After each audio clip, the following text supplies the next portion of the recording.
right, this is another history lecture, a Texas history lecture, particularly on Lyndon Johnson. I guess this would be part 4 of the life and times of Lyndon Johnson and his impact on Texas in the 20th century.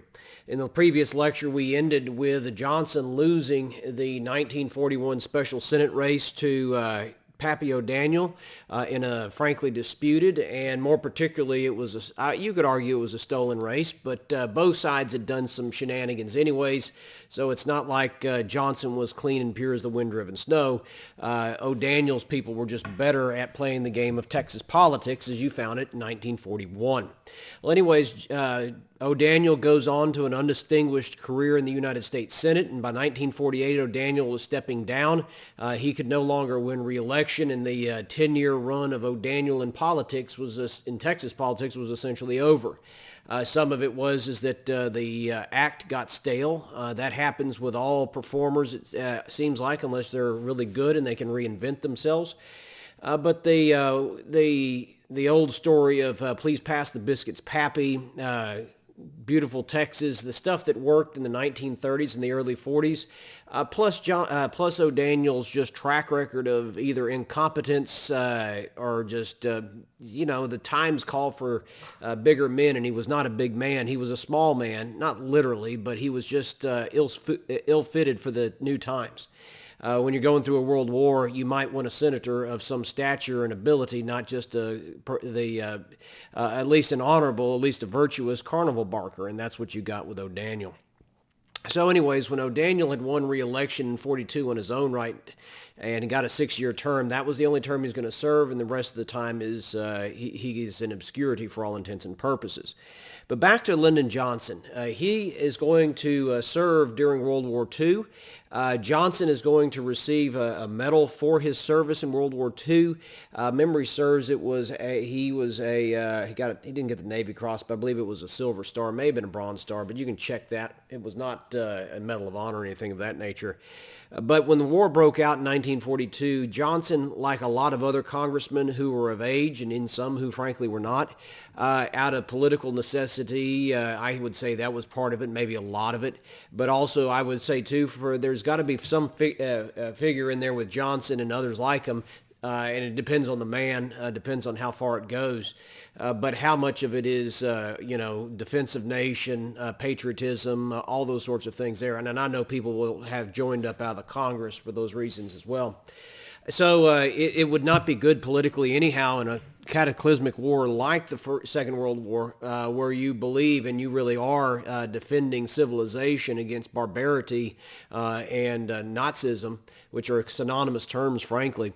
It would be a bad thing politically to say, when someone asks, what did you do in the Great World War II? And Johnson, who was born in 1908, the war breaks out in 1941, really, late 41, and gets going in 42. Johnson, who's in his 30s, it would be very bad to say, I served in the Congress and I didn't sign up.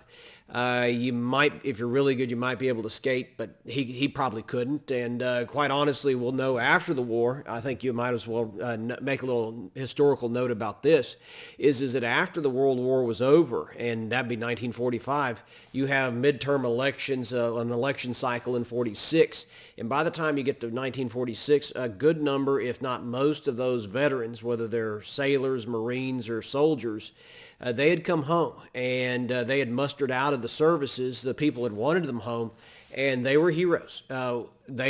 Some men had served valiantly, seen some horrible combat.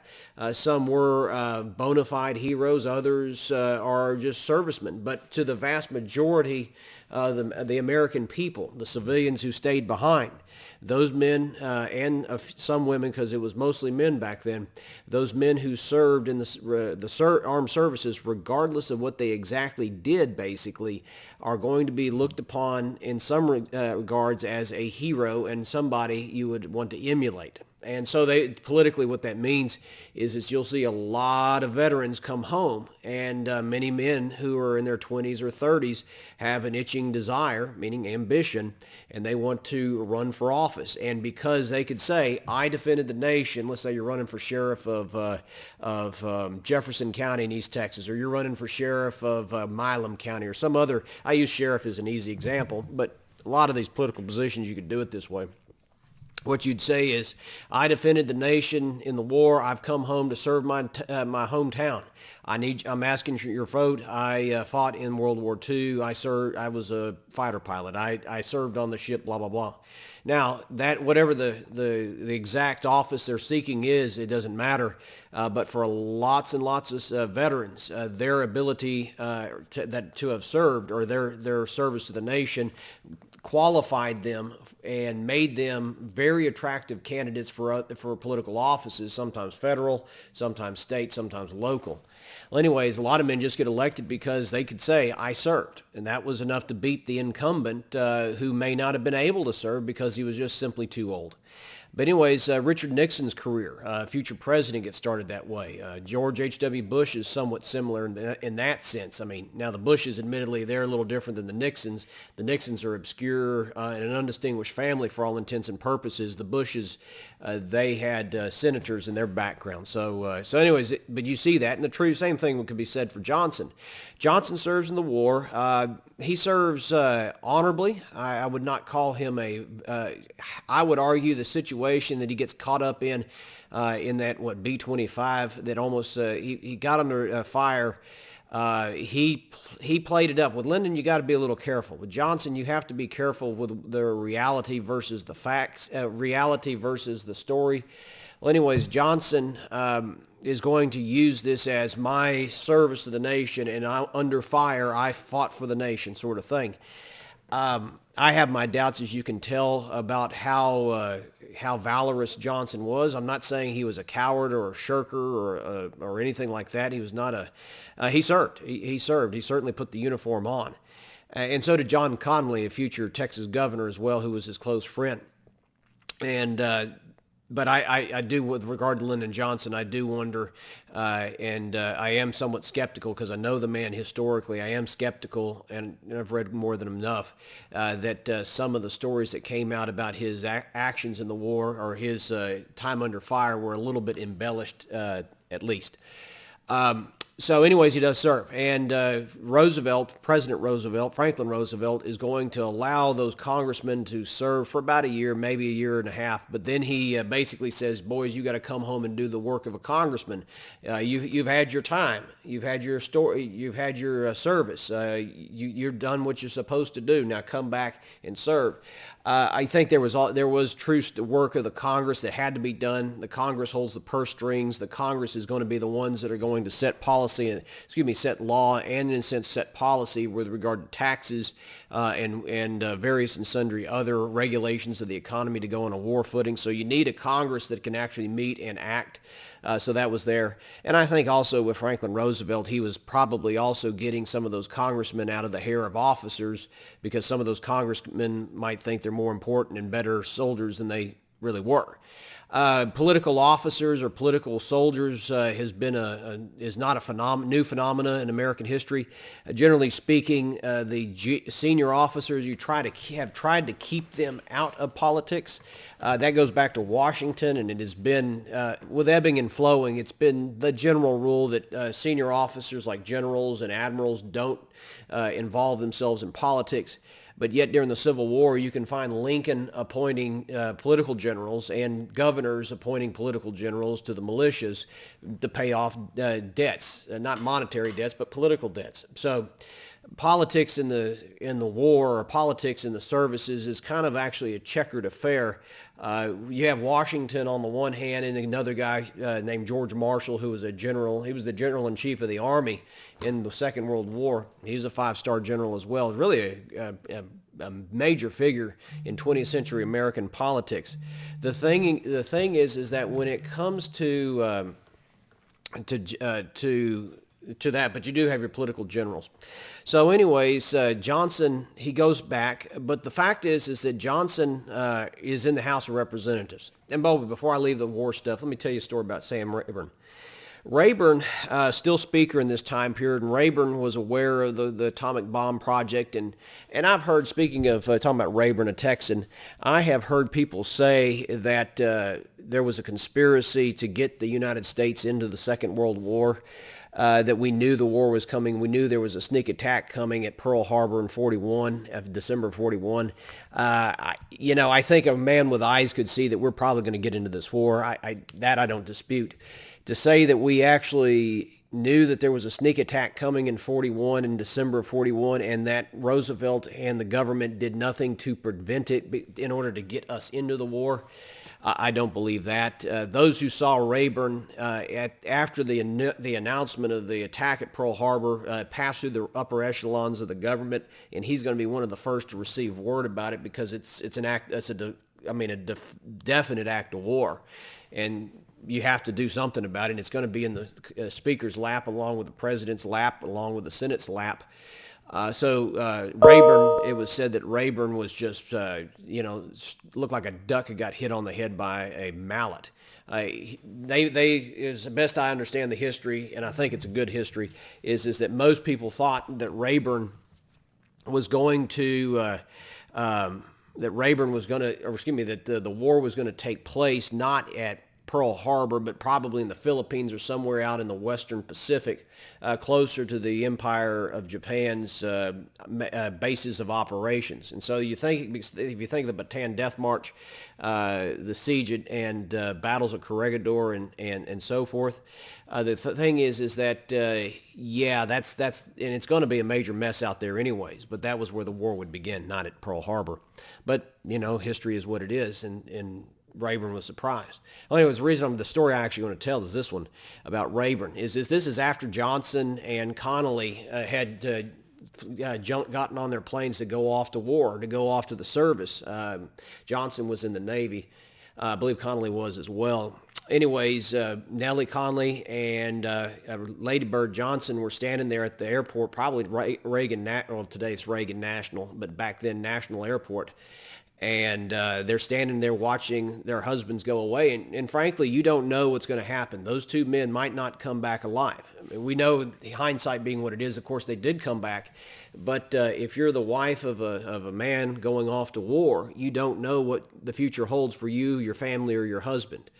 And so that was obviously a tense moment. And Rayburn, who was he was never really good around women in the sense that he was never suave. And I don't mean that in a seductive sort of way. I mean it just in he was a man who was most comfortable around other men, and he basically knew how to handle other men. And I don't mean that anything other than, some people just aren't good at tense moments, and meaning tense moments like where there needs to be compassion and tenderness. Rayburn was never accused of being a tender man. Where I'm going with this is that probably in the hands of a more compassionate, tender man, you offer condolences and words and reassurances and so forth to Rayburn. That's going to be to the two women, Lady Bird Johnson and Nellie Connally. But the thing is that Rayburn didn't. He just said, well, the best I can do for you is I'll get you the finest steak in Washington.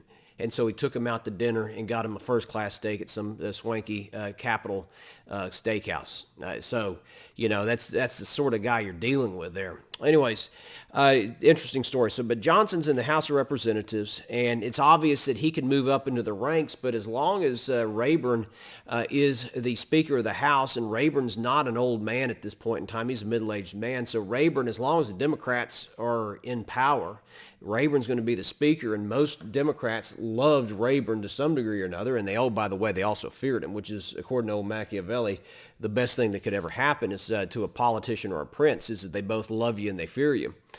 The thing is the fear is more important than love, mind you. But the fact is that Johnson's plugged up. He can't, the House of Representatives is 435 members. It is a large body, and he's never going to make Speaker in all likelihood. He could wield a lot of power, could he be there, but he's like in a bottle, and there's a cap on the bottle. So Johnson, if he has any ambitions, really understands that he needs to get past the House. He needs to move on. And so when 1948, mark that year down, 1948 rolls back around again, the thing is that Johnson in 1948 is going to run for the United States Senate as a Democrat, but this time, unlike 1941, where he ran as a New Deal Democrat, a Roosevelt New Deal, by 1948, Roosevelt is dead. The New Deal is in the past. The war has taken place, and Texas is awash in money, especially oil money and refining money, stuff that would, say, cause the explosion at Texas City and so forth, that East Texas oil field that I referenced in previous lectures. The fact of the matter is Texas had become, I won't say wealthy, but it's certainly more wealthy than it was, say, in the beginnings of the Depression. People still farmed cotton, and more so than they do today, at least per capita. The reality is that when they moved past cotton and went into the oil business and refining, and people moved to the cities, especially Houston and Dallas and so on. Austin's not growing all that much yet, neither is San Antonio, but it's really Dallas, Fort Worth, and Houston, and even Beaumont territory. But people move into the cities. The fact of the matter is that when we talk about the growth of Texas, we talk about this change, Johnson, who is a consummate politician, and Johnson, between his friends who are talking to him, who have good political antenna, and his just own ability to navigate and understand the winds of Texas, Johnson by 1948 changes. He changes. And Johnson by 1948 is going to be no longer the New Deal liberal, but the conservative Texan. Now, Johnson in 1948 is also running against a man named Coke Stevenson. And Coke Stevenson, who had been just very recently at that point in time, 46 is when he left office. Coke Stevenson was governor of Texas, and if there was a conservative Democrat, if there ever was a conservative Democrat, Coke Stevenson was that. And Coke Stevenson cut the figure of a old-time Texan, and he really was that. Johnson he could clothe himself as such, and he could play the part, but Stevenson, it was to his marrow. There is a picture of Coke, and it's, by the way, spelled C-O-K-E. It's like the drink. There's a picture of Governor Stevenson sitting at his inauguration on the back of a horse in a double-breasted suit with a little short-brimmed Stetson on, holding a cigar. And Stevenson looks right. Stevenson looks like he should be on the back of that horse. Stevenson was a worker. He's kind of got a leathery face. He's to us, he might look older than he really was. But Stevenson, a lot of folks in the 1940s thought very highly of him and thought of him as a good governor of Texas. His background's probably more checkered on is more checkered on the race issue with regard to who can vote in what they called back then the lily-white primary of Texas, meaning it was a segregated primary, and you had to pay your poll tax in about January so you could vote in July, because all those back then primaries took place in July, not in March like they do today. All of which is to say is that you've got it's going to be Stevenson versus Johnson. Stevenson is going to campaign the old way, but Lyndon Johnson, because of his connections in the Congress, because of his connections in Texas, Lyndon Johnson has a lot of money. Johnson has a lot of money to spend, and he's going to pull out all the stops and put on all the airs. And one of the ways he does it, and it's very dramatic, he crisscrosses the state, gives thousands of speeches, loses a whole lot of weight like he tends to do. It was said about Johnson, and I keep looking over my right shoulder, your left, as you're watching this, is that there's a picture of Johnson staring back at me as I'm doing this. Johnson, someone said about him, he had a second pair of glands somewhere. It's like he had inexhaustible amounts of energy to speak and do whatever. But in 1948, Johnson's going to hit upon I guess you could say he took a page out of the W. O'Daniel playbook, which is to be innovative. O'Daniel with that hillbilly band and the radio, that was the innovation. The woman's ear ideas I talked about to you before. The thing is that when you talk about Johnson in 48, it's not the radio. That's common. I mean, that'd been around for 25 years at that point. But Johnson, what he's going to do is he is going to promote, really, I would say two big things. Number one, Johnson in 1948 is going to really, really use newsreels and get his name forward in front of people there in the movie theaters. Theaters could be air conditioned, so that attracted a lot of Texans, as you might expect. And in some respects, this is the golden age of movies, or coming into the golden age of movies. And so there'd be a lot of people who would watch the movies and then also get that newsreel. So Johnson would advertise there. So that'd be one. And arguably the bigger one is actually the second one. And that was his use of a helicopter. Now, you best understand this, is that to us, a helicopter is mundane. We've all seen it. Now, you may stop and stare up at the sky a little bit if you see a Black Hawk or an Apache or some other military helicopter come flying over your house, and you may pause what you're doing. But in 1948 Texas, which especially in rural Texas and small town Texas, which in 1948 was still at least half of Texas, most of those people had never seen a helicopter before, and so this was an innovation that had just taken off. I mean, pun intended, I guess. But the thing is that it just had taken off. It was, it had, yes, grown out of the airplane industry, and of course you'll use it in the Korean War in just a few years. To my knowledge, and some of you may be better and more knowledgeable about this than I am, but to my knowledge, there weren't any uses of helicopters in the Second World War. It had just started to come into its own. So 2.5, 3 years later, Johnson is flying around Texas on these helicopters, and he's got these advanced men with their announcements. He's throwing out, bills, not bills literally, but pamphlets that says there's going to be a Johnson, he'll be landing in this field. And Johnson would circle these small towns, maybe a Mason in the hill country, maybe, say, a Cut and Shoot, maybe a Two-Gun Junction, which was Hempstead. Maybe it was Cuero, maybe it was somewhere else. Wherever you want to imagine a small town like 2 or 3 or 4,000 or less potentially, but wherever he needed to go, he would get on that microphone and say, "This is Lyndon Johnson, and I want to be your senator, and I'm going to be landing over in the field off of the courthouse square. I want to meet and greet everybody." And so Johnson would do it. And there was, I mean, you could hear that thing. I mean, a lot quieter back then in a town than it is today. Yeah, you had the rumble of motors, but this helicopter flying around and making this announcement, they knew Johnson was running, so let's go see it.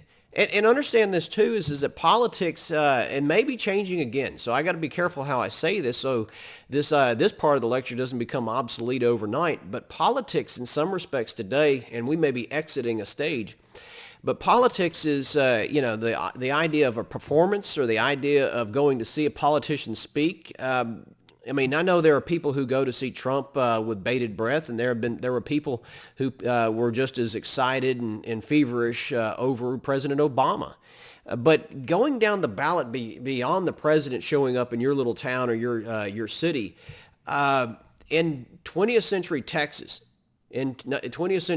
especially in 1948, you would have people go to see a sheriff speak. You would hear these. You would go to hear people who are running for county judge in Texas go debate. I say debate. I don't mean like Lincoln Douglas, but they'd give their speeches, and people would turn out at the county fair and a goat roping or whatever, which are big things.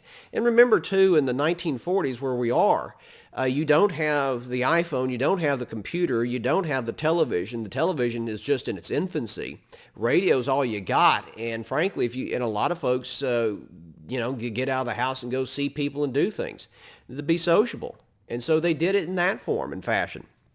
All of which is to say is that Johnson was a master of it. He would land the plane, land the helicopter. I say he's flying it. He's not. He's got a pilot. But the pilot would land the helicopter, and he would step out of it, and he would throw off a hat. There was you need to write this name down. The guy's name is Jake Pickle, Pickle, just like the green thing that you ate at a high school football game.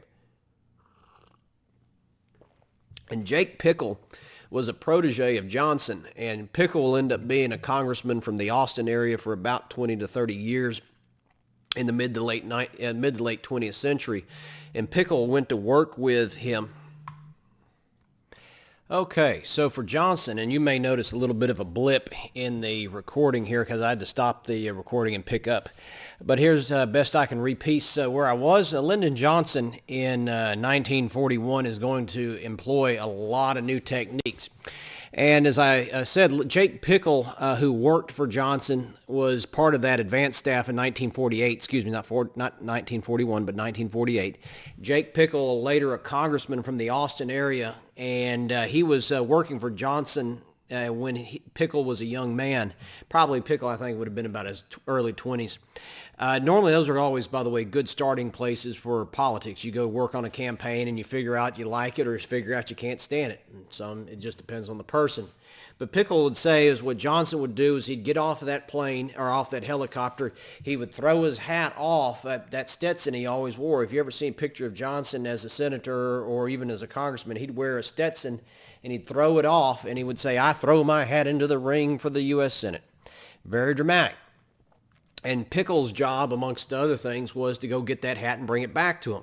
And Pickle himself later on would say, in reminiscing, he said, normally it was pretty easy to get that hat because the adults always understood that it was part of the shtick, part of the play. Now, they enjoyed it, but they understood it was not meant to be a hat given away. It's not like a baseball in a baseball game. But anyways, as far as that's concerned, he said it was always a lot harder when a little boy or a little girl would get it and she'd be holding onto that hat, and you really just can't walk up to that little kid and just grab it and take it from him and give it away. Give it to me and just pull it. And sometimes they couldn't get it back. And then Johnson, who could be on the one hand a lover of money, on the I need to make it and make lots of it. Johnson, on the other hand, could be also somebody who didn't want to lose it. And he Johnson always thought that they should be able to get that hat back, and he'd chew them out. And Johnson had a volcanic temper for those who worked for him.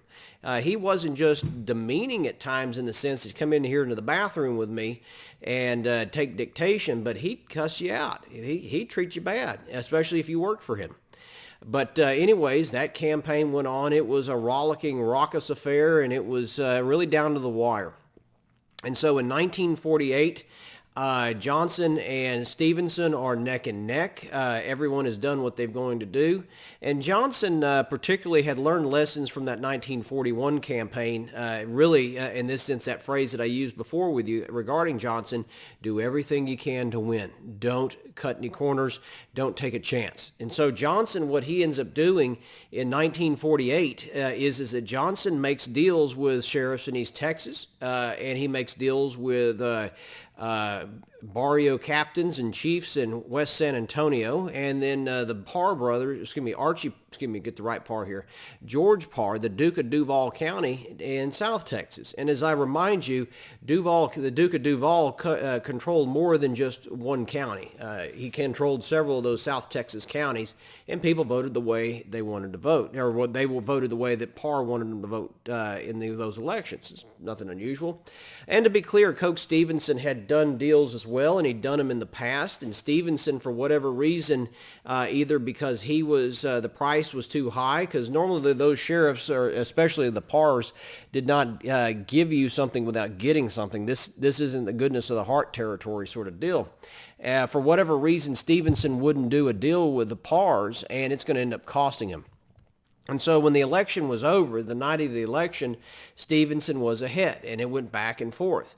And then finally, about a week to 8 days, I believe it was, after the election, Stevenson was ahead by just a fraction of votes. I mean, it was that close. I mean, it was literally about a 100-vote margin sort of thing.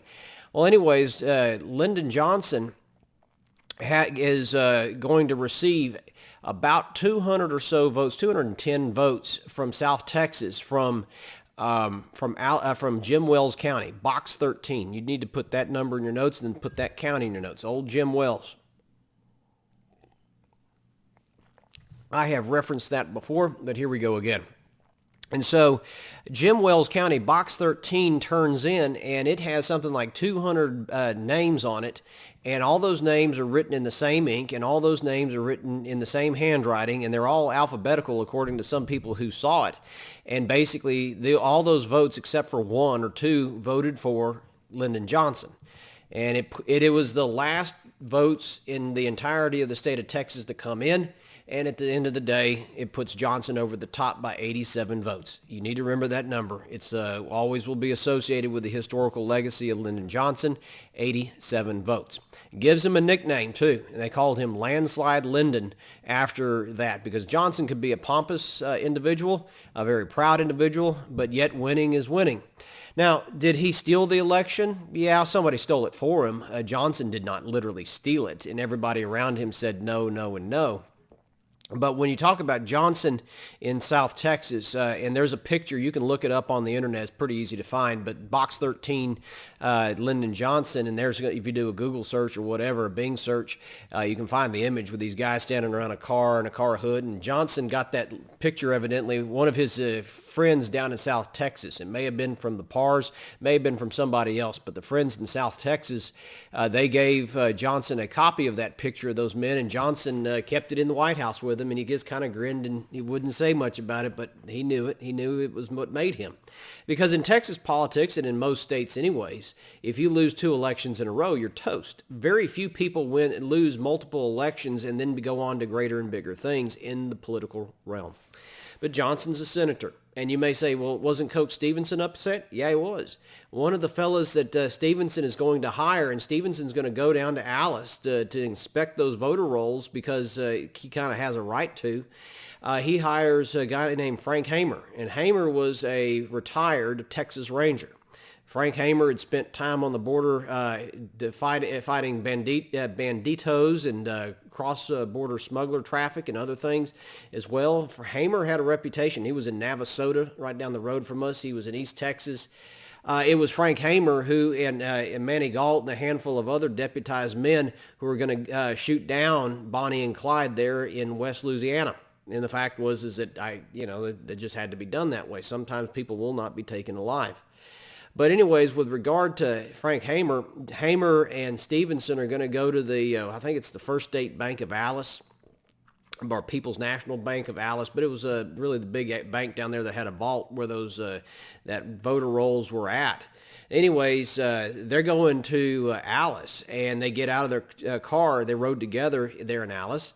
And there were obviously armed men, guarding the State Bank at Alice, whatever the exact name of that bank was. And Stevenson sees it, and he's a man who does not fear easily. He does not quake easily. Yet it's obvious that there's going to be some sort of confrontation. You've got armed men guarding a bank where a disputed register of voters is. That's a big deal. And so Hamer, who is with him, says, and who's still deputized and is still a Texas Ranger, says to Stevenson, Governor, take off your coat. I want everybody to see that you are not armed. And so Stevenson does that. And then Hamer goes with him. He says, I'm going to take off my coat, and I want everybody to see that I am armed. And so they walk, those two men, it's almost like high noon on a movie or something like that. Those two men, former governor of Texas Stevenson, unarmed, famed Texas Ranger Frank Hamer, armed, they walk right up to those men, those pistoleros, because they were Hispanic, and that's kind of the term that's used for them. But anyways, he walks up to those armed men, and basically as they get to the door, one of the guys steps in the way of Hamer. And Hamer, who had a reputation that preceded him, and he still had the look of a Texas Ranger to be feared. And if you know anything about the Texas Rangers in South Texas, like in Jim Wells County, it's a very ambivalent history, good and bad. The fact of the matter is that everything is coming to a head right there at that moment, and Hamer says in very direct language, get, meaning get out of the way. And Hamer was one of those characters who he does not bluff. He does not threaten without the reality that he would use force to get what he wanted. And he had a right to go in there. It was during bank hours and all those sorts of things there. So this man, this armed guard, as you like, steps out of the way, and Stevenson and Hamer go into the bank. There is no violence. They examine the record, and it's what more or less is what I said a minute ago. It looked like it was a sloppily done padding of the numbers. Didn't matter, though, in the long run because Johnson was too well organized. He was a better tactician. He had better tacticians on his staff, had more money, and the Johnson faction in the Democratic Party was stronger than the Stevenson faction, and the protest at the Democratic State Convention in Texas in 48 did not go anywhere. So Johnson wins the election in 1948 and wins it handily. Johnson in the United States Senate was like this was his place. Now remember this about 1948. In 1948, you only have 96 senators, 48 states, 96 senators. Alaska and Hawaii have not come in yet. They come in 1959.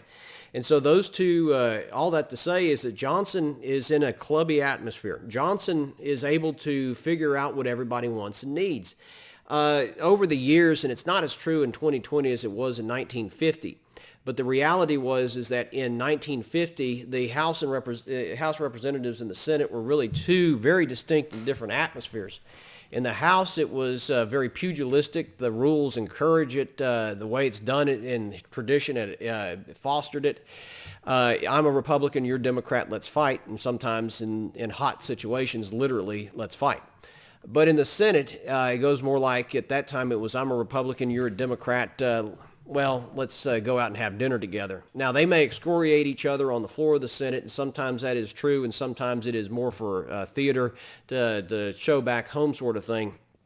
But the Senate was far more like a college of cardinals, a clubby atmosphere, many of whom, because they're all men at that time basically, men who believed that they should be president. Almost, if there were 96 of them, probably 78 of them believed that they should have been president. And Johnson was clearly one of those. Like the House of Representatives, Johnson is going to attach himself to single, powerful old men. And as Bobby Baker said, he would have married them. Bobby Baker had a kind of a nasally twang. Wow, Johnson would have married them, sort of thing. Well, this man's name was Richard Russell of Georgia, and Russell was all those Southerners and so forth. Anyways, all of which is to say is that Johnson is in his element. Probably Johnson's greatest hours as a public figure, you could argue it here, depends on how you view it. As a politician, it's probably in the Senate. As a consequential man, it's going to be as president. But Johnson is going to do quite well in the Senate. And people who saw him work, Johnson had the ability to lean into you. I'm going to lean into this microphone so you can kind of understand. Because imagine if you can see the head of this microphone right here. Just imagine I'm Johnson, who's 6'3", and he's a big man. Johnson had this physical presence, and he knew it. He would, and people were shorter on average back then because we didn't have quite the better living through chemistry that we do today. Johnson would lean into a 5'7" senator, and sometimes he could snarl, and sometimes he could laugh. He could tell a joke, and he could get up like that and get in behind the head of the man, and it just tower over top of him, and it was called the Johnson treatment. And so Johnson in the Senate, he's going to do quite a few things. We're not going to get into deep detail on that, but I do want to finish the story of Lyndon Johnson in this manner and in this way. So let us talk next about Johnson as a candidate for President of the United States in 1960. In 1960, Lyndon Johnson is obviously wanting to be president. He's already had his heart attack, but that was years into the rearview mirror, so he was probably okay. But all those Johnsons had bad hearts. So Lyndon Johnson's father died of a heart attack at age like 55 or something. But all those Johnsons had it, and frankly, Lyndon, for all of his life, all of his adult life, had a fear that hung over him that he was going to drop dead of a heart attack like many of his ancestors had done. And it's not unreasonable because that's exactly what killed Lyndon Johnson, was a bad heart, but it was a few years after he left the presidency. But in 1960, Johnson is angling for the presidency, and had he done it better, according to Robert Caro. Robert Caro's latest book was Passage of Power. Make sure to look over my shoulder. I've got it on the shelf over there. Where are you at, Lyndon Johnson? I can't see it from where I'm sitting. But anyways, Passage, I can see it now, but it's covered up. Passage of Power, I believe, is what it is. anyways, he talks about in that book, Cairo does. And by the way, the best set of biographies that I've ever read on, he's really just a great biographer, but the Years of Lyndon Johnson, that's some good stuff from Robert Cairo. And I hope he does. Cairo's not a young man. It's not, at the time of this recording, Cairo's about 85. I hope the man doesn't die before he gets that last book out. So anyways, all of which to say is Robert Cairo, keep on writing. Anyways, all of which is to bring us to this. Johnson in 1960 is going to run for president, but he doesn't do his diligence like he should have. Kennedy does. John F. Kennedy does. And the Kennedys, it's not just the story of John F. Kennedy, but it's also the story of the Papa Joe. Old Joe Kennedy, the father. He was the patriarch, the domineering patriarch of the Kennedy clan of Massachusetts. Kennedy, as I've already said earlier in this particular lecture, that I'm ambivalent about Johnson's war record. It is not up for dispute, in my opinion, that John F. Kennedy was himself a war hero. If you know anything about Kennedy, what that PT boat that he got caught up in and got knocked out of and swimming and so forth, Jack Kennedy, as he's mostly called at that point in time, he does stuff that should have maybe got him a Medal of Honor, but it certainly got him just war recognition. And the thing about Jack Kennedy, or John F. Kennedy, to us, I guess, to you maybe, but Jack Kennedy is that he was a man who had a bad back. He had a degenerative spine condition that basically turned the backbone, it was turning the backbone into more or less, it was softening. And so his back was horrible. It was horrible in the war, and if you ever thought about it, some of you are more maritime enthusiasts than others. Some of you have never been on a boat. But if you think about riding the waves, and you have those waves caused by other boats as you're going in this case a PT boat, which is essentially a personnel transport boat, those boats bang and hit the water and it jars. And some of you know exactly how hard that water can be as a boat's going by. And every time that boat hit one of those waves, it would send a shiver right up Kennedy's back.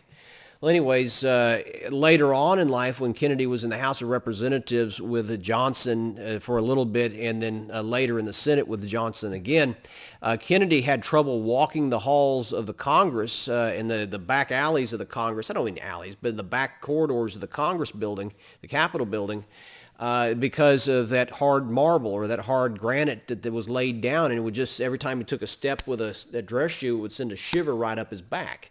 And I don't mean like a shiver like, if you've ever had or know somebody who's had back trouble, it was that bad. And Kennedy at times would have to maneuver with crutches. But what made Kennedy go from looking like a sickly man, and if you look at Kennedy's pictures in the 40s and the early to mid 1950s, even in the late 1950s at times, you look at John F. Kennedy from Massachusetts, and he looks like a sickly, entering middle-aged man. It doesn't look like he's a healthy guy at all. But as I made the reference a minute ago about better living through chemistry, Kennedy was able to latch on through doctors and friendly doctors who would give him shots, and he was able to kind of overcome at least mask that incredible pain that he was under. And so it allowed his face to fill out. It allowed his shoulders to fill out. He gained weight because if you see Kennedy as a late 20s, early 30s politician, he looks gaunt. Whereas if you see Kennedy as president in the 1960s, he looks vigorous and healthy. And of course, playing football with the brothers, that was all part of the Kennedy mystique. Camelot, as they called it. And by the way, Johnson didn't like John F. Kennedy, and frankly, Kennedy, the way Lyndon Johnson would refer to Kennedy was as Sonny Boy. And basically as Sonny Boy, and Johnson dismissed him as a lightweight and never will be. It was a grotesque mistake by Johnson politically because Kennedy was a good politician in his own right, and his dad was better still. And they just outmaneuvered Johnson in 1960. But the thing to remember is that many of those Kennedys did not like Johnson at all. But yet in 1960, when the race for the presidency is up, because in 1960, the Democrats are facing a Republican Party that is shorn of its incumbent. The incumbent was Dwight Eisenhower, but because of the two-term limit, Eisenhower could not run for re-election in 1960. And it's not clear that even had he been able to, I don't think Ike would have run. I think he was tired, and he'd served the country long enough. He'd been in the Army for years and World War II hero. And I think the greatest thing Ike ever did was being the general of the Army or the Supreme Allied Commander in the Second World War in the European theater. I think that's his greatest contribution to history. Not for this germane to Texas history, but I will say this, I think very highly of him as president. I don't think he was a failure at all as president. I think he was a very, very good president, Ike, that is. But in 1960, who's running for the Republicans? Richard Nixon. And Nixon's running, and the problem that the Democrats have is that after Kennedy sews up the nomination, and in that time period, you don't have just endless primaries and endless debates like you do nowadays. You had a lot of backroom deals and a lot of smoke-filled rooms in various states, and the Kennedys just outmaneuvered Johnson. And it was partially the Kennedys were good at it, I think, but also the Johnson was kind of lethargic, strangely. Johnson, for whatever reason, in 1958 and 59, Johnson acted like he had time on his hands, but he didn't. Anyway, so in 1960, the problem, though, is the Democrats have John F. Kennedy. Well, that's great. He's a young, attractive man from Massachusetts. But some of you know quite well, especially if you come from smaller town Texas or I've seen this name. You don't have to come from a small town in Texas, but you come from a particularly raw-boned Republican household, and I use this because I think you'll get the understanding where I'm driving at.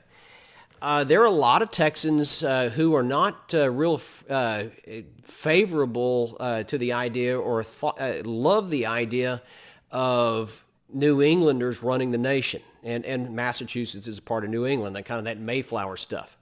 Or California. I saw a T-shirt very recently at the time of this recording. I saw a T-shirt that said, don't bring California to Texas, or don't bring your California to my Texas, sort of thing.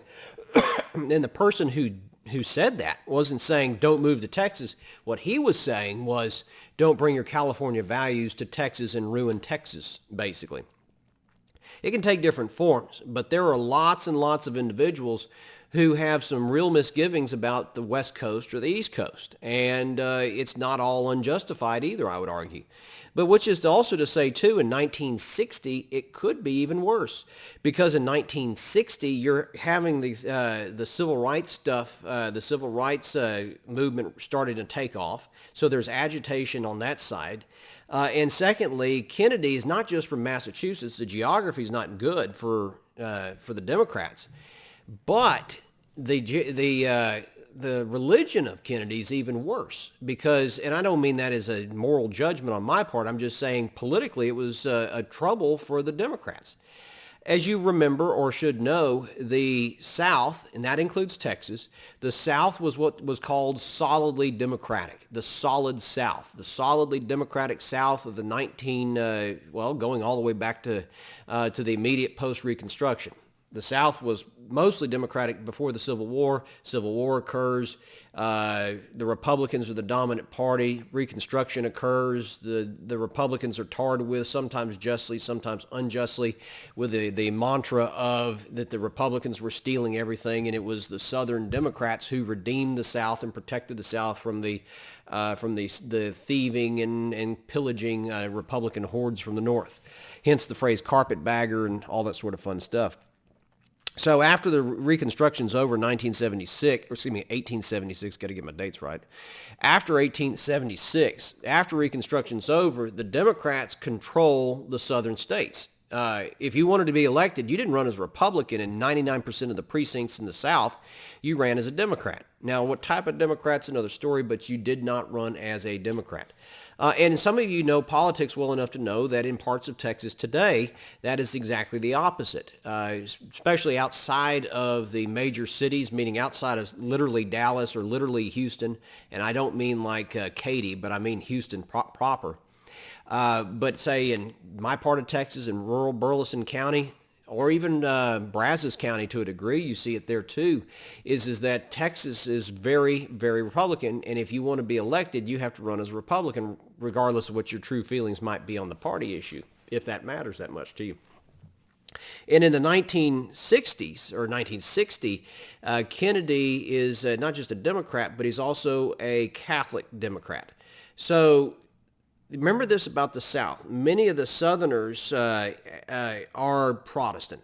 Whether they are true believers or cultural Christians, most of them are going to go to a Baptist church, a Methodist church, some Presbyterians, some Assembly of God, Pentecostal, but the vast majority of Southerners, and if you've ever traveled in southern states like Mississippi, Alabama, Florida, and what have you, especially when I say Florida, I don't mean Miami, I mean Pensacola and in the Panhandle around Tallahassee, you find it seems like there's a Baptist church on every street corner. I mean, there kind of is.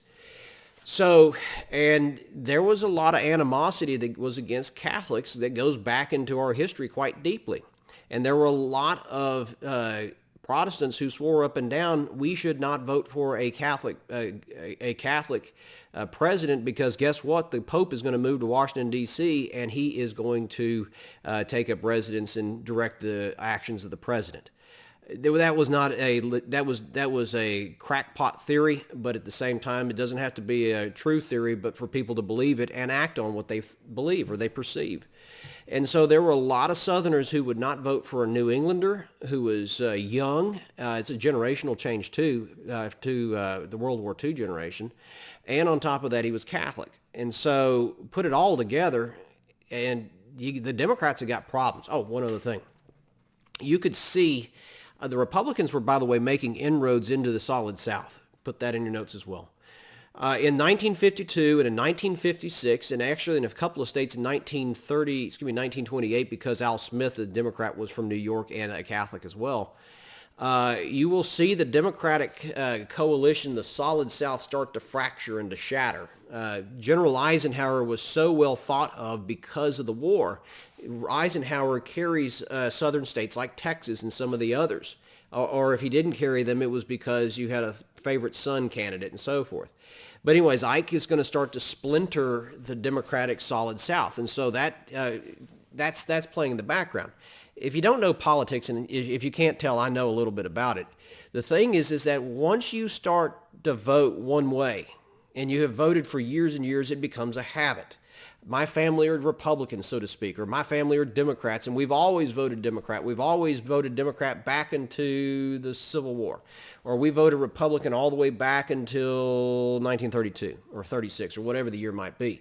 And you have succeeding generations, and so you become identified, whether fully and convinced with it as an undershirt sort of thing, or on your forehead, stamped on your forehead, or you're just you go along with what you've always done, but you're a Republican or you're a Democrat. But the first time, it was the hardest. And sometimes if your family finds out you voted Democrat when you've been all Republicans, or you voted Republicans when you've been all Democrat, that's going to be a hard family sit down. If you announce to your family in 52 or 56, 52, let's make it 52, that I voted for the Republican, Dwight Eisenhower, your family may not be happy about it, and some would not forgive you for it, frankly. And that's true in local politics as well. But on the national scene, you're going to see a lot of old Democrats do something for the first time in their lifetime, which is vote for a Republican. I voted for Ike because he's General Eisenhower. And the first time you do it's the hardest, but after that it gets a lot easier because you did it and you could do it. And so that's in the play in the background. So the Kennedy and the Democrats have got problems, is my point, in 1960. The convention takes place the Democratic National Convention takes place in 1960, in the summer of 1960.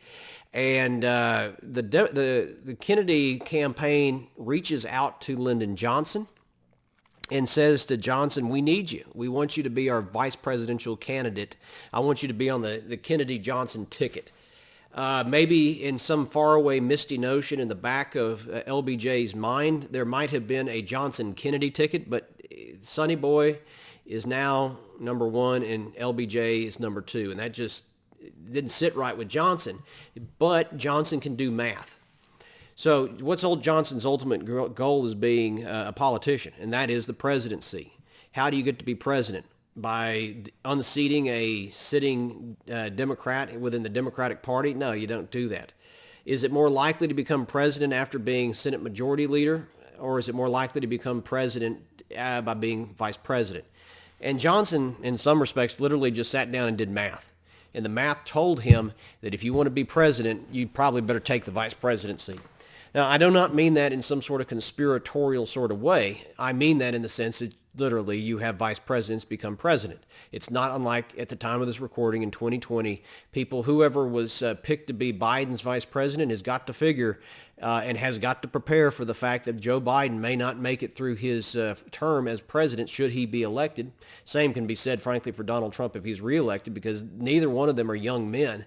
And both of them, Biden's going to be 77 or just to turn 78 if he takes the oath of office, and Trump's going to be like 76 or so. And so both Pence or Kamala Harris have to be prepared to become president in case of the death or the incapacity of the president that they serve.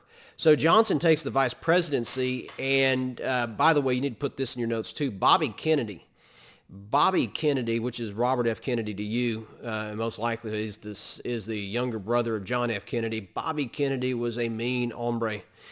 He hated Lyndon Johnson, and the feeling was mutual. They hated each other. I mean, just kind of like two men or two women can't stand each other, never will love each other, never like each other. These two men hated each other.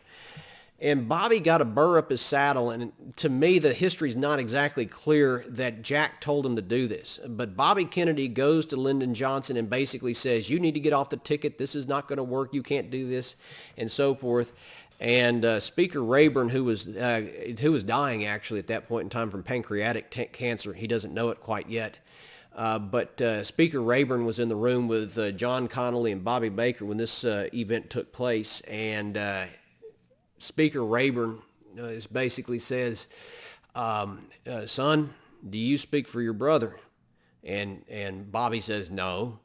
And then he said, it depends on the exact version, but basically shits Sonny and kicks him out of the room. Another version has it like this, come back and talk to the Speaker of the House of Representatives when you do speak for your brother, and then says shit Sonny and kicks him out of the room. All that to say is that Johnson stays on the ticket, and the Democrats probably had to have him because Lyndon Johnson was a good enough politician and he could throw enough oil on the water to keep those southern states in line. Now, how does he do it? And I'll be brief about this. It's called the Corn Pone Express. The Corn Pone Express. That's not literally what the sign on the side of the train is, the Corn Pone Express, but that's what the slur and the slang was in Washington, D.C. Kennedy goes out and he, goes around and he's got that teethy, sort of grin that the Kennedys had. And Kennedy, I think he's an okay president. There are days I take that back. I think he's at best mediocre. He's not great. And I don't even think he's good. But he was a pretty good campaigner and all that Camelot sort of thing. But the real reason that Kennedy won in 1960 was for two reasons, actually. Number one, Nixon wasn't back. Nixon had character flaws. That's saying something. But Nixon had character flaws. But Nixon, he was a good candidate in 1960. And the Republicans in 1960, despite all the advances they made under Eisenhower, the Republicans in 1960 were clearly the minority party in the United States. All that stuff with the New Deal and the Great Depression and the afterglow of Franklin Roosevelt was still hanging around in an albatross on the neck of the Republicans. So that's all out there. But Nixon's a good candidate. And frankly, the afterglow of Eisenhower did transfer to Nixon somewhat. A lot of folks said, if you liked Eisenhower, you'll get 4 more years of it if you vote Nixon. And then all that stuff I talked about with Kennedy's, it does hurt him some in other states beyond the South. But the reason Kennedy wins in 1960 is because, one, they stole a bunch of votes out of Chicago. If you know anything about Chicago politics, it's never been pretty. They stole a bunch of votes out of Chicago with the mafia or the mob or whichever you prefer to call it. That's there, and that's part of the conspiracies around who killed Kennedy. Anyways, moving along, but down south in Texas and the other southern states, that Corn Pone Express seemed to work. Johnson is going to travel all through these southern states, small towns, medium-sized towns, occasionally big towns. And really, if you know anything about the South at that time period, there's not big cities except for perhaps Atlanta. Nashville's not like it is today. Not in 1960. Nashville is not like it is today, and even Atlanta is much, much smaller. But all these little towns, Johnson travels through and he gives these speeches. It's normally the same thing, same type of speech. And they would be playing with the Yellow Rose of Texas or some other sort of, because Johnson's a Texan and everybody knows that. But Johnson was a Protestant and he was a Democrat, and he was his last name of Johnson doesn't scare anybody. Half of the South seemingly has that name Johnson, and that's not literally true, but it seems to be that way. But it's because it's one of the most common surnames, Anglo surnames in all of America. The fact was Johnson pours a whole lot of oil on the water, and there's some great stories about it. But for all the sneers of the Corn Pone Express and whatever happened to Lyndon Johnson, Johnson worked his rear end off to help get Kennedy and himself elected in 1960. And they do. They're elected by a razor-thin margin. Frankly, probably Nixon could have disputed the election in 1960, but because you're in the middle of the Cold War and you don't know how this is all going to play out in the sense of how the Russians or the Soviets would handle it, Nixon chose not to dispute it. But you probably could have it in several places, Chicago, South Texas once more. Well, anyways, Johnson's vice president, and Johnson figures out what a lot of men who go to the vice presidency figure out rather quickly, is that they are so close to power, yet so far away. I am nothing, but I might become everything. And so Johnson does, he is languishing in the vice presidency. It is a hard place to be. He tries to maneuver, but frankly, the Kennedys in the Senate tradition had been the vice president is a neutered position. The vice president has no authority or power. Yes, he's the president of the Senate, and yes, he can vote when they're tied, but that's about it. And so Johnson, in some respects, is just waiting for time or fate to play itself out. And, of course, that takes place at Dallas in 1963. Johnson in 1963 is with John F. Kennedy in Dallas. November of 1963, when the assassination of Kennedy takes place. Johnson and Kennedy are worried, especially the Kennedy administration, that Texas could go to the Republicans in 64. Texas was starting to get into play more and more. And so you're going to have a motorcade, and Jack Kennedy was there. Of course, the president is what I mean, Jack Kennedy. John F. Kennedy, the president, was there, along with Jacqueline, who was very glamorous and so forth. They were riding in one car. Some of you have been to the school book depository there in downtown at Dealey Plaza. And Kennedy was riding in the front seat with, he was riding in the back seat with his wife, and John Connally was sitting up front with the driver, and I think Nellie was in there as well. Connally was the governor of Texas at the point in time, and kind of as a snub, but he had to be there because it is Texas. It's Johnson, and he's a car or two behind the president's motorcade, but it was clear that the vice president is the vice president, and he's not the center of attention. And then, as many of you know, quite famously, a couple of shots ring out. And I think it was Lee Harvey Oswald there in that school book depository perched up at there at Dealey Plaza, and he shot down the president as he went by. And I do believe that to be the case. I don't think there is a conspiracy. You can speculate on the conspiracies all you want. I think you would have probably heard of it by now in the sense that it had been a confirmation sort of thing. But anyways, there are people who said actually that Johnson had a hand in it, and on and on and on and on. There's a lot of different people associated with these conspiracies. I guess if you were to press me and say who had a hand in it, I'd go with the Cubans, but that's neither here nor there. In addition to that, maybe you could say who else was. I've heard, the mafia, and then on and on. It gets out of control at times. But Kennedy's dead, and I think Harvey Oswald was the man who did it and acted alone. Anyways, all of which is to bring us to this conclusion now, is that now the president is dead. The President Kennedy has been shot in Dallas, which elevates a Texan to the presidency in Lyndon Johnson. And there are those of you who have seen it, and it's when you talk about this issue of the assassination of the president in Dallas in November 1963, there's a very famous photo. It is a picture of Johnson who's swearing in. He's got his hand about like this, and he's got his hand on a Bible, and it's in Air Force One. And he's standing next to Jackie Kennedy. Lady Bird's right by Johnson's side. And then there were a bunch of other people looking around. It's a federal judge that Johnson knew in Texas. He called her and said, I need to be sworn in as president right now. And a federal judge can do that sort of thing. They act as a notary and can swear oaths, of course.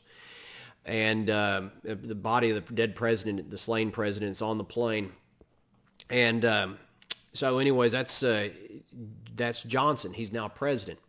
But I'll close my stories of Lyndon Johnson like this, is to kind of give you an idea what type of man he can be and what he could be. He could be charming, and he could also be a mean hombre. After President Kennedy was killed, after it was known that he was dead at Parkland Hospital in Dallas, Lyndon Johnson calls the Attorney General of the United States, Bobby Kennedy, Robert F. Kennedy's younger brother, who also knew that the president was dead. His brother was dead and had been murdered up there in Dallas. Bobby Kennedy was, I believe, in Massachusetts at the time. He was on vacation. He was away from D.C., as I understand the details. LBJ calls Bobby, whom they hated each other, and Bobby was going to sack and knock LBJ off the ticket. That was pretty clear at that point. LBJ calls up Bobby Kennedy, the Attorney General, and says, Mr. Attorney General, can you get me the words for the oath of office? I need to take it. That's pretty cold-blooded, in my opinion. You may disagree. I don't care, though. But the fact of the matter is that he called up the brother and said, can you tell me what the words are to the oath of office? I'm now the president, and you thought you had me, but now I've got you. Anyways, Johnson will end up serving essentially 6 years as president, as we've already discussed. Johnson dies of a heart attack shortly after, a couple of years after leaving the presidency in Texas, in essence, a broken man. Lady Bird lives much, much longer. She dies here in the 21st century. So that gets us a lot of information. That gives us a whole ton of information on the Colorado River. And that was to go back initially to the very simple statement, who built those dams on the Colorado River that protect Austin from flooding and give a whole lot of drinking water to areas that probably don't have much drinking water otherwise? The answer, Lyndon Johnson of Johnson City, Texas.